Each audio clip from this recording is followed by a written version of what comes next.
गर्मी के इस दौर में पानी की समस्या से जूझ रही लोगों का सब्र शुक्रवार को टूट गया तथा प्रदर्शन करते हुए जाम लगा दिया और धरने पर बैठ गए।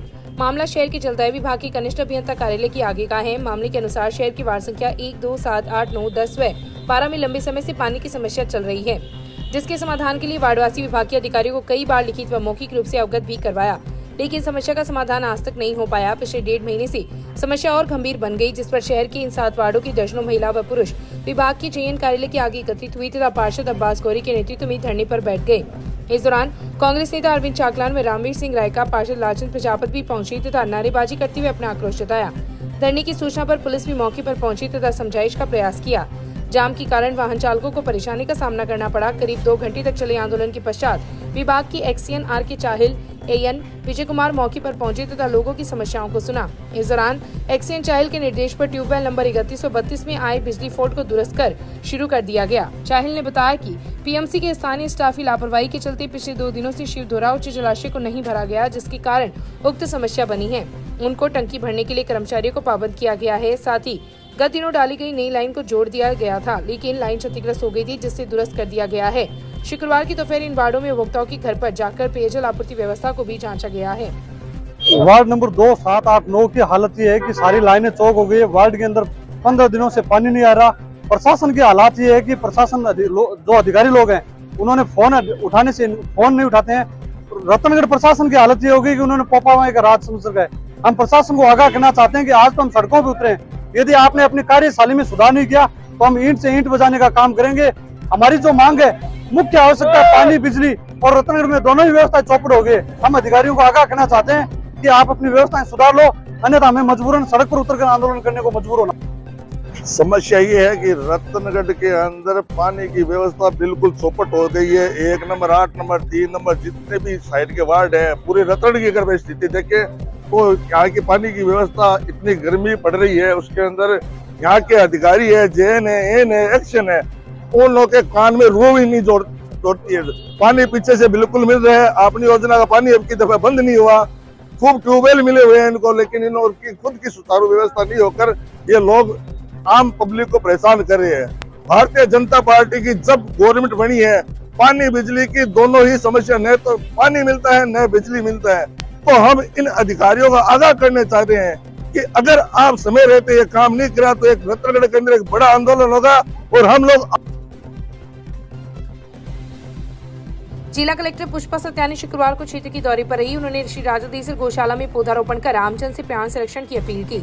जिला कलेक्टर सत्यानी ने कहा कि हम सभी मिलकर पौधारोपण करें और परिवेश को हरा भरा रखने का संकल्प लें। सभी के सम्मिलित प्रयासों से हम क्षेत्र को हरा भरा व खुशहाल रख सकेंगे। पर्यावरण संरक्षण के लिए किए जाने वाले प्रयासों में प्रत्येक व्यक्ति की समुचित भागीदारी हो।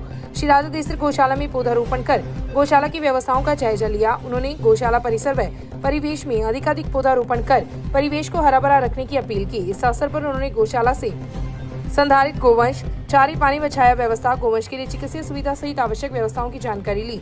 गौशाला में विभिन्न प्रजातियों के करीब 2000 पौधे लगाए गए हैं। इस अवसर पर एसडीएम अमित वर्मा, राजादेसर तहसीलदार कालूराम, पशुपालन संयुक्त निदेशक doctor Om Prakash, doctor Niranjan Chirania, doctor Hiralal Soni, doctor Huntaram Meena, doctor Vishwanath Sharma, Pawan Bothra सहित कई लोग उपस्थित थे। ये जो राजादेसर गौशाला में युवा समिति द्वारा जो कार्यक्रम किया गया है पौधारोपण का, मुझे बड़ा अच्छा लगा है कि जैसे अपन पूजा की तरह अगर इसको मान रहे हैं, पौधा लगाना एक पूजा से अगर आपने जोड़ दिया तो मुझे डेफिनेटली पता है कि इंडियंस तो उसको कहीं अवॉइड नहीं करेंगे और इसको बहुत अच्छे से संभालेंगे।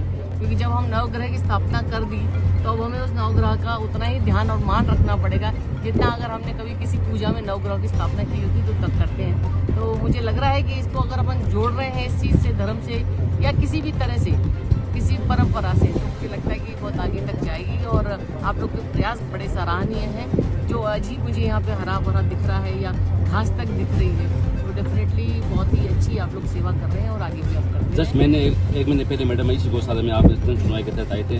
आज आपने जो अवलोकन किए हैं 3 शेड कार और कार, आपने जो दिशा निर्देश दिए उसकी पालना हो रही है, कैसा लगा मैडम? अच्छा लगता है जब हम लोग पहले आते हैं और उसमें कुछ व्यवस्था में परिवर्तन आता है, आप सब लोगों को एक नया जोश मिलता है, तो वाकई अच्छा लगता है। शहर की वार्ड संख्या 44 में रामचंद्र पार्क के पास अवरुद्ध पड़ा भूमिगत नाला लोगों के लिए परेशानी का सबब बना हुआ है। जब वार्ड के लोगों ने भाजपा के पूर्व नगर अध्यक्ष अरविंद इंदौरिया को समस्या से अवगत करवाया तो इंदौरिया ने नगर पालिका ईओ को पत्र लिखकर समस्या के समाधान की मांग की। इंदौरिया के पत्र पर कार्यवाही करते हुए ईओ डॉक्टर सहदेव चारण के निर्देश पर केदार द्वारा शुक्रवार को उक्त स्थान पर कार्य शुरू कर दिया गया है। इंदौरिया ने बताया कि वार्ड के बजरंग लाल दुगड़ की दुकान के पास बने भूमिगत लोहे के नाले के अवरुद्ध हो जाने के कारण गंदा पानी एकत्रित हो रहा था, लेकिन अब उक्त नाले को हटाकर नया नाला डाला जाएगा, जिससे दुकानों व घरों के आगे एकत्रित होने वाली पानी की समस्या से आम जनता को निजात मिलेगी। गांव भुदवाली की राजकीय उच्च माध्यमिक स्कूल में NMMS स्कॉलरशिप के लिए चयनित हुई छात्रा का शुक्रवार को सम्मान किया गया। स्कूल परिवार द्वारा छात्रा सीता को स्कूल बैग, पानी की बोतल, टिफिन आदि सामग्री प्रदान की गई। साथ ही स्कूल फीस भी स्टाफ द्वारा वहन की जाएगी। उपाचार्य अनिल कुमार प्रजापति ने बताया कि छात्रा सीता गांव के पास स्थित ढाणी से स्कूल अध्ययन के लिए आती है। 8वीं के बाद पारिवारिक परिस्थितियों के कारण अभिभावकों ने इस वर्ष स्कूल भेजना बंद कर दिया था, लेकिन होनहार छात्रा के लिए स्कूल परिवार की ओर से शिक्षक राजेंद्र प्रसाद और प्रकाश कुमार ने ढाणी में जाकर परिजनों को प्रोत्साहित किया और उसके बाद छात्रा लगातार स्कूल आ रही है। अब NMMS स्कॉलरशिप में चयन होने पर सीता 12वीं तक अध्ययन आसानी से कर सकेगी। इस स्कॉलरशिप में कक्षा 9 से 12 तक 4 सालों के लिए 48,000 रुपए छात्रवृत्ति के रूप में सीता को मिलेंगे। साथ ही विशेष तैयारी करवाने के लिए अध्यापक धर्मवीर का भी सम्मान किया गया। इस अवसर पर सूबे सिंह, राजेंद्र प्रसाद, प्रकाश कुमार, सुशील कुमार बिजारनिया, बिलाल अहमद, मेहरबाना कुमारी, लूणाराम, माथुराम, सीताराम, सुरेश कुमार, सुरेंद्र डूकिया, जितेंद्र धाबाई सहित स्कूल परिवार के सदस्य उपस्थित थे।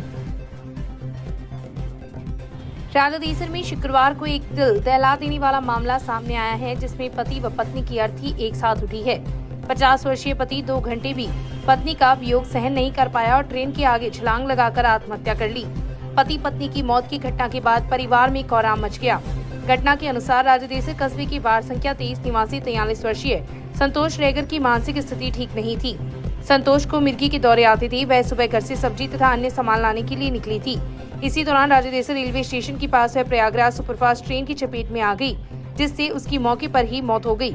स्टेशन मास्टर की सूचना पर रतनगढ़ GRP पुलिस मौके पर पहुंची तथा मृतिका के बेटे राजेश की रिपोर्ट पर मर्ग दर्ज कर शव का पोस्टमार्टम करवाकर लाश परिजनों को सुपुर्द कर दी। परिजन जैसे ही संतोष का शव लेकर घर पहुंचे तो इसी दौरान पिता की मौत की खबर भी पहुंच गई। पत्नी संतोष के वियोग में 50 वर्षीय पति बाबूलाल रेगर बीकानेर चूरू डेमो ट्रेन के आगे आ गया, जिससे उसकी मौत हो गई। बाबूलाल के शव की शिनाख्त परिवार में ही उसके भाई ने की है। मामला सिविल पुलिस का होने के कारण ASI भगवान सिंह मौके पर पहुंचे तथा घटना की जानकारी ली। पुलिस ने मर्ग दर्ज कर लाश का पोस्टमार्टम करवाकर शव परिजनों को सुपुर्द कर दिया। पति व पत्नी की एक साथ उठी अर्थी के बाद हर किसी की आंखें नम दिखाई दी। आज दिनांक 19/7/2022 को सुबह लगभग 10:30 बजे सूचना मिली कि एक ट्रेन निकल गई। इसी इत्तला पर मौके पर पहुंचे तो मौके पर संतोष नाम की बोट थे, तो रेल टिकट करने की बाबूलाल है। जब बाबूलाल को पता चला कि मेरी ओर से बीकानेर से प्रयागराज जाने वाली ट्रेन से कट चुकी है, तो उसी वक्त वो सुनने में आ गया और घर से निकल गया। और 12:30 बजे जो लोकल ट्रेन बीकानेर से रतनगढ़ निकल करती है, उस ट्रेन से अपने रेलवे स्टेशन से जस्ट आगे 1 किलोमीटर चलते कब्रिस्तान के आगे ट्रेन के आगे आकर घट जाने से मृत्यु हो गई। दोनों की लाश का पोस्टमार्टम करवाया जाकर लाश परिजनों को शहर की बस स्टैंड से 15 जुलाई को रतनगढ़ से जयपुर जाने वाली बस में चढ़ते समय 4 महिलाओं की चैन स्नैचिंग प्रकरण में पुलिस ने गुरुवार को बीकानेर जिले के पुलिस थाना कालू की गांव राजपुरा हुडान निवासी 27 वर्षीय महिला को गिरफ्तार कर शुक्रवार को न्यायालय में पेश किया, जहां से उसे पुलिस रिमांड पर भेज दिया गया है। प्रकरण की जांच कर रहे सब इंस्पेक्टर देवी साई ने बताया कि इस प्रकरण में मौके से 2 महिलाओं को उसी समय गिरफ्तार कर लिया था, लेकिन उसके साथ आई महिलाएं वहां से फरार हो गई थी, जिनकी तलाश में पुलिस जुटी हुई है। गुरुवार को पुलिस ने गांव राजपुरा हुडान में उनके घर दबिश दी तो 27 वर्षीय मौसमा बावरी को गिरफ्तार कर लिया है तथा मुख्य अभियुक्त काली की अभी भी तलाश जारी है। पुलिस ने बताया कि मौसमा काली व अन्य महिलाएं एक बोलेरो गाड़ी में सवार होकर वहां से फरार हो गई थी और बोलेरो मनीराम नामक व्यक्ति चला रहा था। तोड़ी गई सोने की चैन व हार अभी तक बरामद नहीं हुए हैं। बताया जा रहा है कि उक्त सामान काली के पास है। सदार शहर में सीकर रेंज की पुलिस ने अब तक सबसे बड़ी कार्रवाई करते हुए 5 करोड़ रुपए की डोडा पोस्ट जब्त की है तथा एक आरोपी को गिरफ्तार किया है। मिली जानकारी के अनुसार भानीपुरा पुलिस व जिला स्पेशल टीम ने डीवाईएसपी अनिल माहेश्वरी के नेतृत्व में संयुक्त कार्रवाई करते हुए ट्रक में भरे खल के कट्टों के नीचे से 30 मीटर डोडा पोस्ट जब्त किया है, जिनका बाजार मूल्य करीब 5 करोड़ रुपए है। पुलिस ने पंजाब निवासी एक तस्कर को गिरफ्तार कर ट्रक को जब्त कर लिया है। पुलिस ने बताया कि भानीपुरा थाने के पास नाकाबंदी के दौरान ट्रक को रुकवाकर उसकी तलाश ली तो करीब 130 कट्टों में 30 मीटर डोडा पोस्ट मिला है, जिसका बाजार मूल्य करीब 5 करोड़ रुपए है। उक्त कार्रवाई सीकर रेंज पुलिस की अब तक की सबसे बड़ी कार्रवाई है।